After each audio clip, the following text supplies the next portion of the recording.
Doni Fernanda di bos. Cuek malu-malu, aduh adik ini mau juga abang yang rayu. Assalamualaikum warahmatullahi wabarakatuh.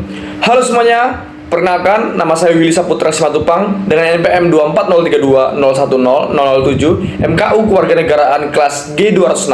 Pada kesempatan kali ini saya akan menjelaskan dan memberikan pendapat mengenai masalah nasional yang muncul akhir-akhir ini dengan mengambil beberapa topik dari 6 topik yang telah dipelajari selama ini.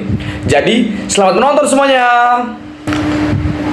Topik pertama, penegakan hukum yang berkeadilan. Seperti topik yang saya pilih, penegakan hukum yang berkeadilan adalah proses menerapkan hukum secara adil, objektif, tanpa pandang bulu, dan berdasarkan prinsip-prinsip HAM, sehingga semua orang mendapatkan perlakuan yang sama di hadapan hukum.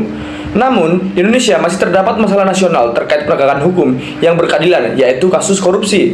Contoh masalah nasional terkait korupsi yang saya pilih yaitu kasus korupsi di Pertamina Patra Niaga yang mengakibatkan kerugian negara sebesar 193,7 triliun. Kasus ini mencerminkan permasalahan serius dalam penegakan hukum yang tidak berkeadilan. Mengapa kasus ini bisa disebut tidak berkeadilan? Karena ada beberapa persoalan, yaitu yang pertama, proses hukum yang lambat dan tertutup.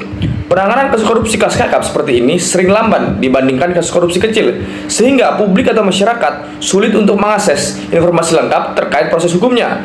Yang kedua, adanya perbedaan perlakuan. Contohnya, jika rakyat kecil atau pejabat rendah terlibat korupsi, prosesnya cepat dan hukumannya berat. Namun, jika pejabat elit atau korporasi besar yang terlibat, prosesnya cenderung lebih lunak dan penuh negosiasi. Lalu, yang ketiga, minimnya pengembalian kerugian negara. Uang hasil korupsi selalu sulit dilacak dan susah dikembalikan ke negara meskipun pelaku sudah dihukum. Yang keempat, kurangnya efek jera. Hukuman untuk koruptor kelas atas atau korporasi besar seringkali lebih ringan dibandingkan ancaman hukumannya. Hal ini membuat keadilan sosial terganggu karena hukum tidak berpihak kepada kepentingan rakyat, sehingga berdampak bagi masyarakat, seperti merosotnya kepercayaan masyarakat terhadap penegakan hukum yang berkeadilan. Munculnya kecemburuan sosial karena hukum dinilai tajam ke bawah, tumbul ke atas, dan kerugian negara akibat korupsi akhirnya ditanggung rakyat lewat subsidi yang dicabut, seperti harga BBM naik atau layanan publik menurun. Jadi, menurut saya, penegakan hukum harus adil karena sesuai pengertiannya, yaitu menerapkan hukum secara adil, objektif, tanpa pandang bulu, dan berdasarkan prinsip-prinsip HAM, sehingga semua orang mendapatkan perlakuan yang adil atau sama di hadapan hukum. Baik, selanjutnya, topik kedua, identitas nasional. Seperti topik yang saya pilih, identitas nasional adalah ciri khas, nilai-nilai, dan jati diri yang menjadi pembeda suatu bangsa dengan bangsa lain, sekaligus menjadi pemersatu bagi seluruh rakyat di dalamnya. Namun, di Indonesia masih terdapat masalah nasional terkait identitas nasional, yaitu intoleransi dan diskriminasi antar kelompok. Contoh masalah nasional terkait intoleransi dan diskriminasi antar kelompok yang saya pilih yaitu kasus penyerangan mahasiswa Universitas Pamulang saat di Rosario. Hal ini terjadi ketika sekelompok mahasiswa Universitas Pamulang yang beragama Katolik sedang melakukan doa Rosario di sebuah rumah kontrakan di Babakan, Tangerang Selatan. Tiba-tiba mereka didatangi oleh sekelompok warga yang membubarkan secara paksa kegiatan tersebut. Bahkan ada ancaman kekerasan. Padahal kegiatan itu bersifat internal, damai, dan sesuai hak kebebasan beribadah. Jadi permasalahan ini berkaitan dengan identitas nasional. Mengapa? Karena identitas nasional Indonesia dibangun di atas Pancasila, khususnya sila pertama, Tuhan Yang Maha Esa, dan sila ketiga, Persatuan Indonesia.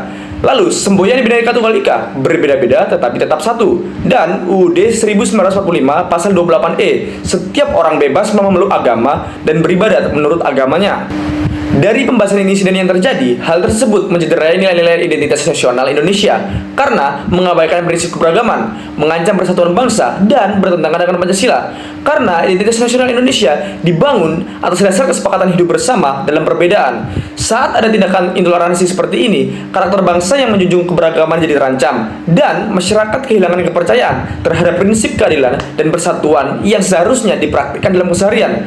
Jadi, menurut saya, untuk menjaga dan memperkuat identitas nasional di Indonesia, yang harus dilakukan yaitu meningkatkan pendidikan nilai-nilai Pancasila, Bhinneka Tunggal Ika, serta wawasan kebangsaan sejak dini di lingkungan sekolah, keluarga, dan masyarakat. Selain itu, diperlukan penegakan hukum yang tegas terhadap segala bentuk intoleransi, diskriminasi, dan tindakan yang mengancam persatuan bangsa. Dengan begitu, identitas nasional sebagai jati diri pemersatu bangsa dalam keberagaman dapat terus terjaga dan diterapkan dalam kehidupan sehari-hari.